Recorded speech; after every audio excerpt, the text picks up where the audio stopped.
Padre nuestro que estás en los cielos, gracias te damos porque tú nos das la vida y tú nos das todas las cosas con ella y tú nos das sabiduría y quieres que nosotros te conozcamos mejor porque en el conocimiento,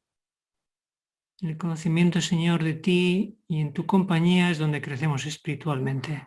Estamos viviendo tiempos de engaño y entendemos que más que nunca debemos tener discernimiento espiritual que tú nos tienes que dar para poder hacer frente a todos los engaños del enemigo. Así que quiero pedirte que estés aquí, en este caso, conmigo, para que lo que yo vaya a transmitir no sea algo de mi propia cosecha y que sea la evidencia de tu inspiración, Señor. En el nombre de Jesús te lo pido. Amén.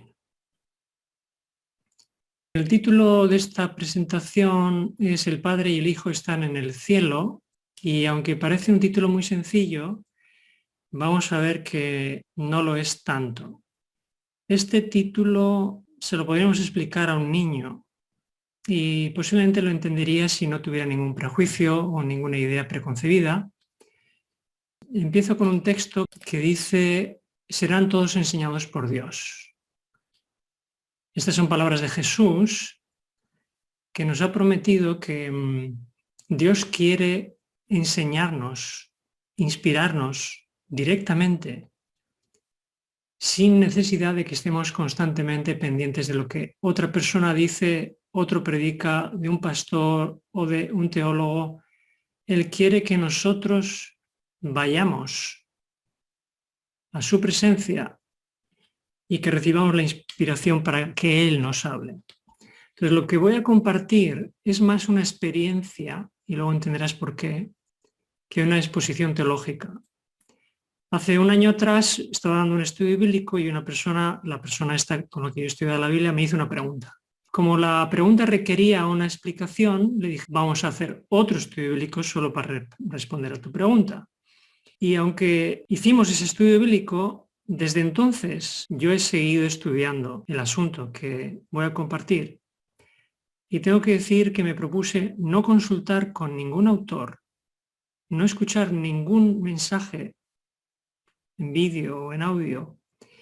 No consulté con carne ni sangre, ni hombre ni mujer. Así que lo que vas a ver es el resultado de haber, a ratos libres, haber estudiado solamente y exclusivamente la palabra de Dios, pidiéndole a Dios que me mostrara solo con la palabra de Dios cuál era la realidad de este asunto que vamos a ver. En cuántas ocasiones, desde el principio hasta el final de la Biblia, cuántas veces repite la palabra de Dios que el Padre está en el cielo. Si empezamos por el Antiguo Testamento, vamos a ver ya que el rey Salomón dijo: Dios está en el cielo. Y en el libro de Daniel tenemos varias referencias. Daniel 2, 18 dice Dios del cielo.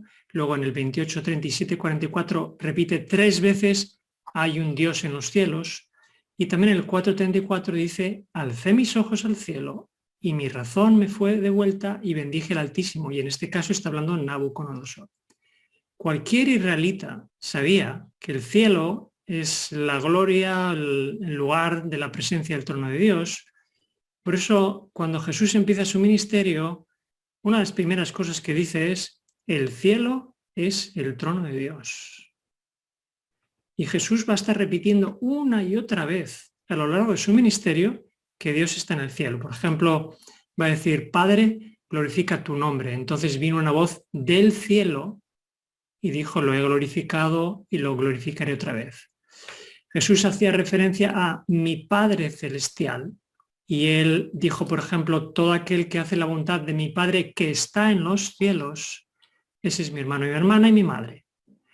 Y cuando él está bendiciendo los 5 panes y los peces, dice: tomando los 5 panes y los 2 peces y levantando los ojos al cielo, bendijo. Y observa este detalle: levantando los ojos al cielo. Repite en Juan 11:41, y Jesús, alzando los ojos a lo alto, dijo: Padre, gracias te doy por haberme oído.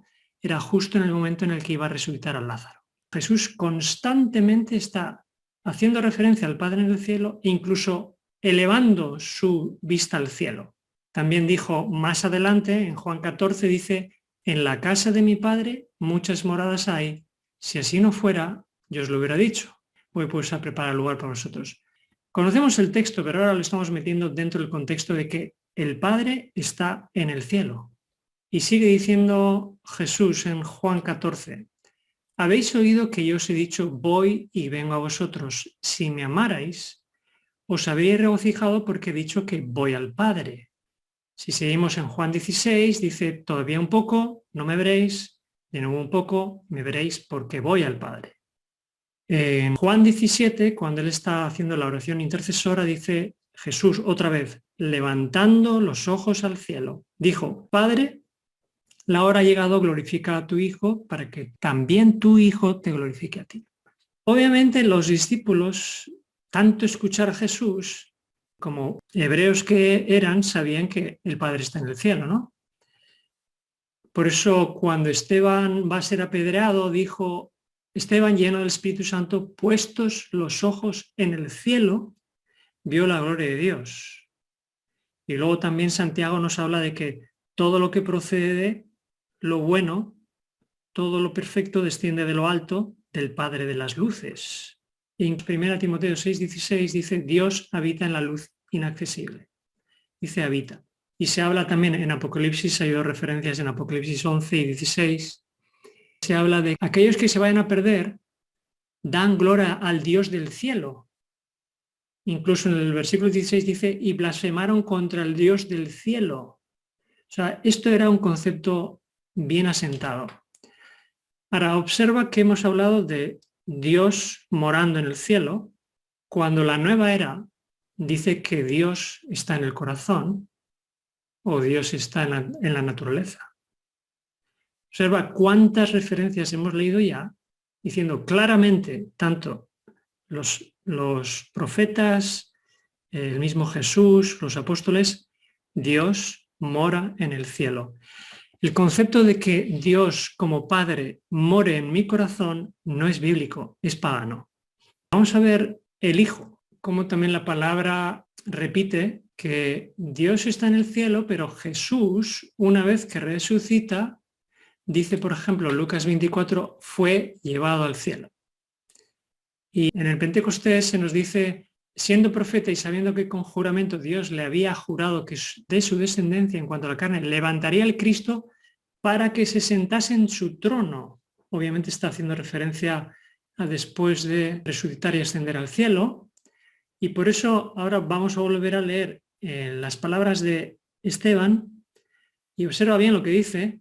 He aquí veo los cielos abiertos y al Hijo del Hombre que está a la diestra de Dios. Los dos, el Padre y el Hijo, en el cielo. Y obviamente el apóstol Pablo va a repetir en muchas ocasiones que Jesús nos bendice con bendiciones espirituales en los lugares celestiales. Jesús no nos bendice desde la tierra, sino desde el cielo. Dice, el poder de Dios operó en Cristo resucitándole de los muertos y sentándole a su diestra en los lugares celestiales. Efesios 1:20. Y en el libro de Colosenses te dice, buscad las cosas de arriba, donde está Cristo sentado a la derecha de Dios. Ahora, de todos los libros de la Biblia, del Nuevo Testamento, posiblemente el libro de Hebreos sea el que más insista en esta idea de que Jesús, una vez resucitado, está en los cielos. ¿Por qué? Porque el libro de Hebreos yo creo que fue escrito, obviamente, por dos motivos principales. Número uno, el apóstol Pablo quería hacer entender a los israelitas no conversos que, número uno, Jesús era el Mesías y, número dos, Jesús había ascendido al cielo para iniciar una obra de intercesión. ¿En cuántas ocasiones en Hebreos se repite esta idea? En Hebreos 1 dice, Jesucristo, habiendo efectuado la purificación de nuestros pecados por medio de sí mismo, se sentó a la diestra de la majestad en las alturas. Un poquito más adelante, en el 33, va a decir, ¿a cuál de los ángeles dijo Dios jamás, siéntate a mi diestra hasta que ponga a tus enemigos por estrado de tus pies? Si avanzamos un poco, habla de que tenemos tal sumo sacerdote, el cual se sentó a la diestra del trono de la majestad en los cielos. sigue repitiendo la idea, porque ya sabéis que en la cultura hebrea la repetición es lo que hace que se haga un énfasis sobre una idea y se quede mejor, ¿no? En Hebreos 10 se dice, pero Cristo, habiendo ofrecido una vez para siempre un solo sacrificio por los pecados, se ha sentado a la diestra de Dios. Otros dos más, fíjate, Hebreos 12:2. Puestos los ojos en Jesús, el autor y consumador de la fe, el cual, por el gozo puesto delante de él, sufrió la cruz, menospreciando lo oprobio, y se sentó a la diestra del trono de Dios. Y la última, esta ya creo que es la quinta.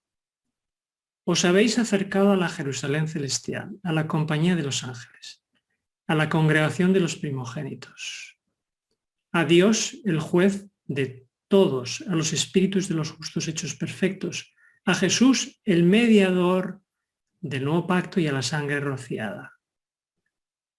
Así que por la fe nos podemos acercar a la Jerusalén celestial y al mediador que tenemos en la Jerusalén celestial.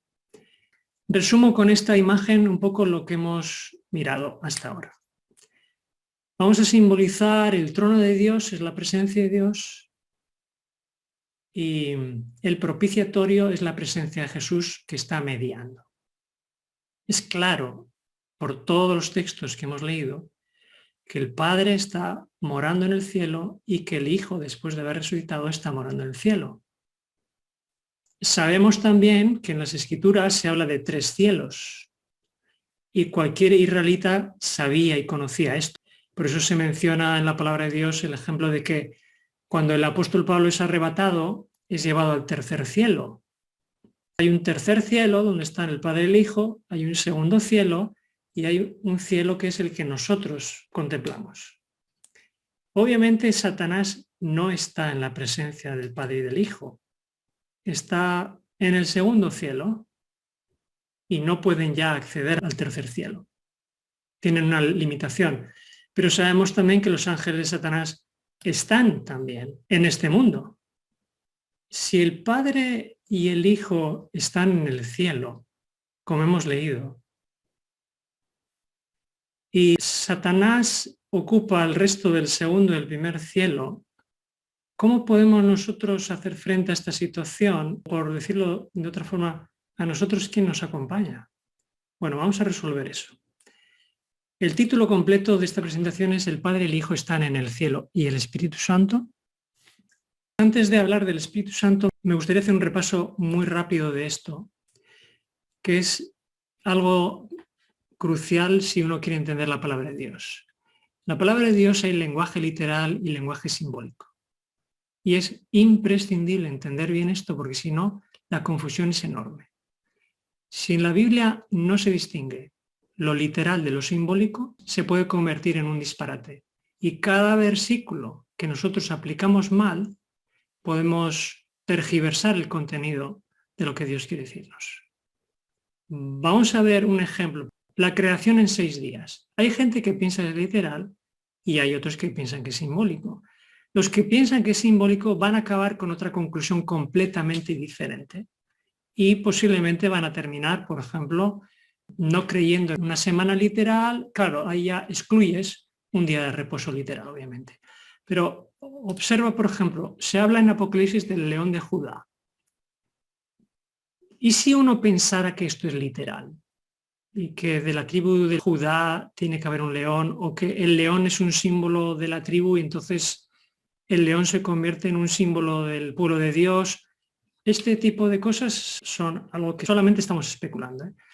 ¿Qué te parece Satanás? Hay gente que cree que es literal y hay otros que creen que es un lenguaje simbólico, que no es un personaje real, igual que el dragón. En este caso, el dragón es simbólico, pero si lo convirtiéramos en literal, la gente estaría esperando dragones a la vuelta de la esquina, ¿verdad? Observa este caso. Cuando Pablo en Gálatas 2:20 habla de con Cristo estoy juntamente crucificado, ese texto, si lo hiciéramos literal, podríamos crear una iglesia de cristianos crucificados. Como explicaba cuando presenté esto en la iglesia, si yo cogiera esto literal, podría tratar de convencer a mis hermanos y decirles, tenemos que ser crucificados literalmente porque Pablo dijo que estaba clavado en la cruz, así que tenemos que ir por lo menos una vez en la vida a Jerusalén, encargar que hagan unas cruces, que nos crucifiquen y cuando estemos ahí todos crucificados, entonces decir, con Cristo estoy juntamente crucificado porque la Biblia dice así y yo tengo que cumplir con lo que dice la Biblia. Ahora observa que en el mismo texto Pablo dice, Cristo vive en mí. El mismo texto simbólico donde habla que Pablo está clavado en la cruz, habla que Cristo en mí. Yo no puedo pensar que Cristo vive entre mis dos pulmones. Está claro que algo quiere decir eso, pero no es literal. ¿Y el santuario celestial? ¿Cuántos piensan que es simbólico? Escribir la ley en la mente. ¿Tú te imaginas el texto ese de Hebreos 16, que yo me lo tomo literal y yo me hago un tatuaje en mi frente con la ley, con los 10 mandamientos, porque ese texto dice que Dios va a escribir en mi mente? O, por ejemplo, lobos rapaces en la iglesia. Nadie está esperando que entre un lobo por la puerta de la iglesia. Es un lenguaje simbólico, ¿verdad? ¿Y qué te parece el Cordero de Dios? ¿Es Jesús un cordero realmente? ¿Él está en forma de un cordero en el cielo? Obviamente no. ¿Y las alas de Dios que menciona en Salmos 36? Se habla de Dios como si tuviera alas, pero obviamente Dios no tiene alas. O que Dios duerme. O cuando Jesús habla de tomar la cruz cada día. ¿O qué te parece comer el cuerpo de Cristo? Cuando los judíos tomaron esto literal, se llevaban las manos a la cabeza, no podían entender que era simbólico. Todo esto que hemos visto, si uno no lo interpreta bien, cualquiera de estos versículos mal interpretados, sea literal o simbólico, si yo cambio la interpretación, yo puedo crear una doctrina diferente de lo que en realidad la palabra quiere decirnos. Por eso es súper importante entender el contexto de ese texto, de ese libro y de toda la palabra de Dios. Vamos a ver ahora los nombres que se le da en las Escrituras al Espíritu Santo y que a veces un nombre puede que no sea literal aunque lo parezca. Fíjate, en la palabra de Dios se nos habla del Espíritu de Dios y cada uno de sus textos está hablando del Espíritu Santo. Porque, por ejemplo, en Mateo 3 dice, el Espíritu de Dios descendía como paloma. Sabemos que era el Espíritu Santo. No podía ser el mismo Jesús que estaba en la tierra. No estaba el Espíritu de Jesús en el cielo y desciende sobre él en el bautismo. Es el Espíritu Santo. Jesús dice, si yo por el Espíritu de Dios echo fuera los demonios, ciertamente ha llegado a vosotros el reino de Dios. Se está refiriendo al Espíritu Santo. En el tercer versículo dice, todos los que son guiados por el Espíritu de Dios, estos son hijos de Dios. Si uno estudia el capítulo 8 de Romanos, todo el capítulo entero está hablando del Espíritu Santo. Pero en esta ocasión se lo menciona como el Espíritu de Dios. ¿Quiere decir que porque la Biblia esté mencionando la palabra Dios es Dios Padre? No, es el Espíritu de Dios, que es uno de los muchos nombres del Espíritu Santo. 1 Corintios 3:16, ¿no sabéis que sois templo de Dios y que el Espíritu de Dios mora en vosotros? Ya hemos visto que Dios Padre mora en el cielo. No puede ser Dios Padre porque Dios mora en el cielo. Este es el Espíritu Santo. Y también en 1 Pedro 4 se menciona que el Espíritu de Dios reposa en vosotros. Segundo nombre del Espíritu Santo, Espíritu del Señor. Jesús mismo en Lucas 4 hace referencia a que el Espíritu del Señor está sobre mí. El Espíritu de Cristo, el tercer nombre. En Romanos, que he mencionado antes, habla todo el capítulo del Espíritu Santo y dice, si alguno no tiene el Espíritu de Cristo, no es de él. Sabemos que el Consolador es otro nombre del Espíritu Santo, cuando Jesús lo menciona en Juan 14. Tenemos también el Espíritu del Hijo. ¿Quiere decir que es el Hijo? Cuando dice Dios envió a vuestros corazones el Espíritu de su Hijo. No, es el Espíritu que Dios Padre envía por medio de la intercesión del Hijo, por eso se le llama también el Espíritu del Hijo. Y esto crea mucha confusión en algunas palabras cuando piensan que como ahí dice Hijo, tiene que ser literal y ese tiene que ser Jesús. No, Jesús está encarnado y glorificado en el cielo como hemos leído antes. Observa, el Espíritu de verdad, el cual procede del Padre. Jesús mismo está hablando del Espíritu de la verdad. El Espíritu Santo, Jesús lleno del Espíritu Santo fue llevado al desierto. Jesús no pudo ir al desierto con su propio espíritu, lleno de su propio espíritu, porque ya hemos visto que descendió en el bautismo sobre él. Y en Hechos 10 dice, Dios ungió con el Espíritu Santo y con poder a Jesús de Nazaret. Dios, Espíritu Santo, Jesús de Nazaret. ¿O ignoráis que vuestro cuerpo es templo del Espíritu Santo, el cual está en vosotros, el cual tenéis de Dios y que no sois vuestros? La octava, el Espíritu de Jehová. Esta es una referencia del Antiguo Testamento que por partida doble aparece en Isaías. Reposará sobre él el Espíritu de Jehová. Está hablando obviamente de Jesús. Pero observa también que se habla de el Espíritu de santidad. Jesús fue declarado Hijo de Dios con poder según el Espíritu de santidad. Porque el que nos santifica es el Espíritu. Por eso se habla en 2 Tesalonicenses de la santificación del Espíritu. Es el Espíritu Santo, la tercera persona de la divinidad, la que nos santifica, la que nos edifica, la que nos corrige. En muchas ocasiones también se habla de el Espíritu simplemente. Jesús fue llevado por el Espíritu al desierto. Jesús, sujeto pasivo, es llevado por otra persona, en este caso el Espíritu al desierto.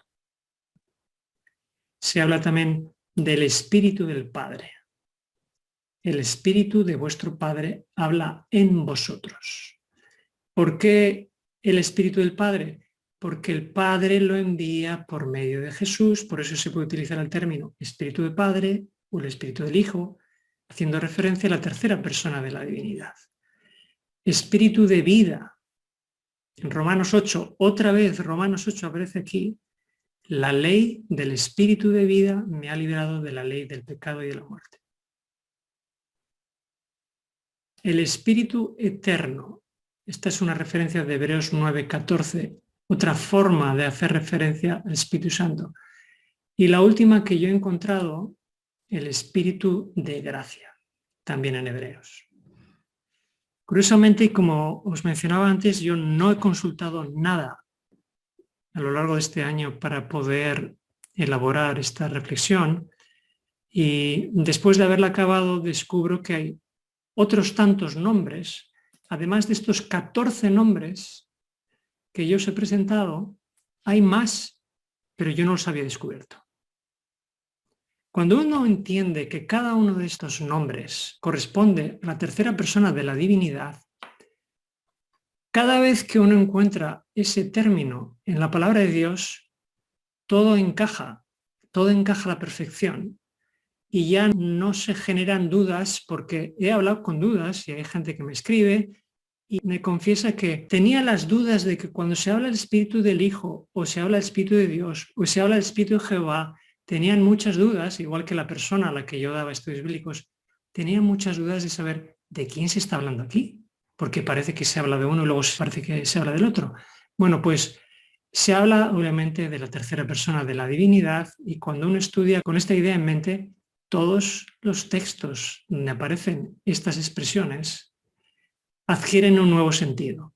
Siguiendo los tres cielos que antes yo he mostrado, cuando Jesús vino a la tierra, lo que ocurrió es esto. En el tercer cielo, el trono de Dios, el Espíritu Santo era el que de alguna forma llevó a Jesús o condujo a Jesús en todo su ministerio, el que le fortaleció, el que le dio el poder para hacer los milagros y por eso él pudo hacer frente a las fuerzas del mal, porque estaba en conexión con el Padre a través del Espíritu Santo, porque los tres son uno. Los milagros que Jesús hizo fue por el poder del Espíritu Santo. Y fue Jesús, a través del Espíritu Santo, que tuvo comunión con el Padre. Cuando el apóstol Pedro está hablando del Pentecostés, va a decir, habéis recibido del Padre la promesa del Espíritu que Jesús había prometido.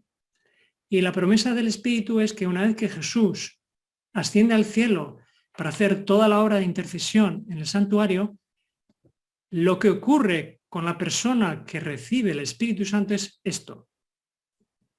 El Padre y el Hijo en el cielo y el creyente protegido por el Espíritu Santo, el Espíritu actuando en el creyente para darle discernimiento, sabiduría, poder para enfrentar las tinieblas y todo el fruto del Espíritu y algunas cosas más, ¿no? Vamos a imaginar, por ejemplo, que este eres tú o yo, por eso habla de ser participantes de la naturaleza divina, porque obviamente cuando uno recibe el Espíritu Santo, uno recibe la naturaleza divina a través del Espíritu, igual que Jesús.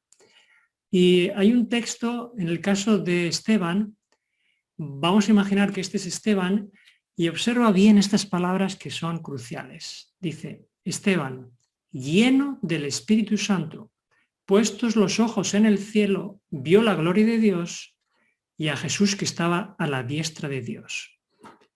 Posiblemente este sea uno de los textos más contundentes que existen para mostrar claramente que la divinidad son el Padre, el Hijo y el Espíritu Santo, en tres personas. Él, lleno del Espíritu Santo en la tierra, ve en el cielo a Jesús y vio a la vez al Padre.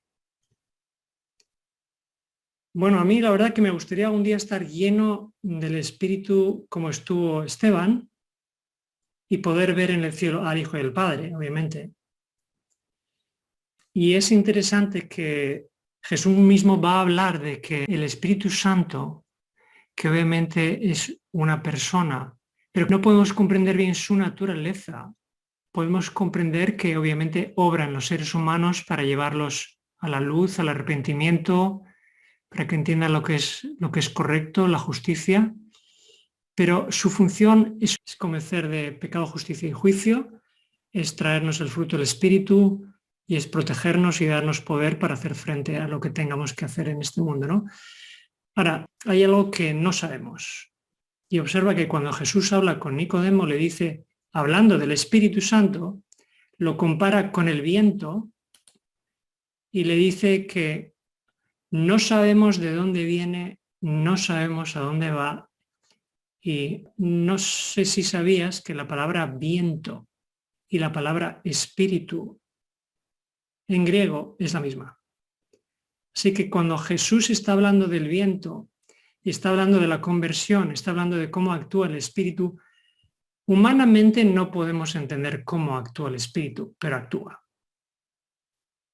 No se sabe de dónde viene y dónde va, pero en este caso, en el caso del espíritu no sabemos, dice Jesús mismo, no sabemos de dónde viene y dónde va, pero observa que de él mismo va a decir a sus discípulos, salí del Padre y he venido al mundo, otra vez dejo el mundo y voy al Padre. Si con el Espíritu no estaba claro de dónde viene y dónde va, porque actúa de una forma diferente, con el Hijo sí. Y esto es tan importante que en realidad cuando el apóstol Pablo habla de la vestidura o la armadura, mejor dicho, el cristiano dice vestidos de toda la armadura de Dios y habla de tomad la armadura de Dios en Efesios 6, si seguimos leyendo va a decir tomad la espada del Espíritu, que es la palabra de Dios, y dice orando en todo tiempo con toda oración y súplica en el Espíritu. Así que si uno quiere tener la armadura de Dios, esta armadura de Dios, uno tiene que orar en todo tiempo en el Espíritu, porque es el Espíritu, igual que ocurrió con Jesús y con Esteban, cuando uno es lleno del Espíritu Santo, es que uno está protegido con las fuerzas del mal en este primer cielo. Si no, si uno no cree, entonces está a la merced de las huestes del mal. Y el Espíritu Santo no nos puede proteger de Satanás, no nos puede proteger ni dar fuerza en la batalla espiritual. Y necesitamos fuerzas espirituales porque estamos en una guerra espiritual, obviamente, por eso el apóstol Pablo va a decir, mi predicación no fue con palabras persuasivas de humana sabiduría, sino con demostración del Espíritu y de poder. Demostración de Espíritu y de poder. Yo creo que los cristianos modernos del siglo XXI hablamos mucho de la palabra de Dios, hablamos mucho de teología y hablamos y debatimos mucho de doctrinas, pero lo que aquí está diciendo el apóstol Pablo es demostración del Espíritu con poder. ¿Tú crees en el Espíritu Santo? Tarde o temprano tiene que manifestarse el poder del Espíritu Santo. Hablar y teorizar del Espíritu Santo y luego que eso no se lleve a la vida de uno, está demostrando que el Espíritu Santo no sea tan real, sea más bien una teoría. Y recordarás que en Marcos 16, cuando Jesús está enviando a los discípulos, les dice, estas señales acompañarán a aquellos que crean el Evangelio, ¿no? En mi nombre echarán fuera demonios. La teología está muy bien, pero llega un punto, y sobre todo en el tiempo final, aquellos que estén llenos del Espíritu Santo, como los apóstoles en Pentecostés o como Esteban, van a tener que demostrar su discurso teológico con su vida. Alguno de los que me está escuchando ha tenido que hacer frente a las fuerzas del mal y eso no es un juego. Uno tiene que estar bajo el dominio de la tercera persona de la divinidad para hacer frente a las fuerzas del mal, porque en el nombre de Jesucristo y por la acción de la tercera persona de la divinidad se puede hacer frente a las fuerzas del mal. Si no, no se puede hacer frente. Más allá de eso, todos nosotros cristianos que queremos ser sellados, si estudiamos el libro del Apocalipsis, todos queremos recibir el sello de Dios. Pero lo que no nos hemos dado cuenta es que para poder recibir el sello de Dios, justo antes de que Jesús vuelva a la tierra, primero tendremos que recibir el sello del Espíritu Santo de la promesa. Por eso se habla en Efesios 1:13 que somos sellados por el Espíritu Santo de la promesa. Y en el capítulo 4 dice, no contristéis al Espíritu Santo con el cual fuisteis sellados para el día de la redención. El sello del Apocalipsis solo se colocará en aquellos que hayan sido sellados por la tercera persona de la divinidad. Primero uno tiene que estar lleno del Espíritu Santo y entonces Dios va a colocar el sello para ratificar que estamos bajo el dominio del Espíritu Santo, que con el tiempo habrá desarrollado en nosotros un carácter como el de Cristo. Observa qué es lo que ocurre cuando uno no cree en la tercera persona de la divinidad. No puedo tener la presencia de Dios, no puedo tener discernimiento espiritual, sin convicción de pecado, porque el Espíritu Santo convence pecado, sin fruto del Espíritu, sin armadura de Dios, sin el carácter de Dios y sin el sello de Dios. Esto que estás viendo aquí es lo que está ocurriendo con algunas personas ya en estos momentos, que niegan la tercera persona de la divinidad, que es la que se encarga de hacer todo esto. Y este es uno de los mayores engaños que existen actualmente para entrampar al pueblo de Dios. Y literalmente me duele el alma cuando me encuentro o oigo a alguien o se dice de alguien que ha dejado de creer en la tercera persona de la divinidad y piensa que es el Padre o piensa que es el Hijo o piensa que a veces es el Padre y a veces el Hijo. Y en realidad decir que el Espíritu Santo es el Padre es creer en el panteísmo. No podemos ser llenos del Padre cuando el Padre mora en el cielo.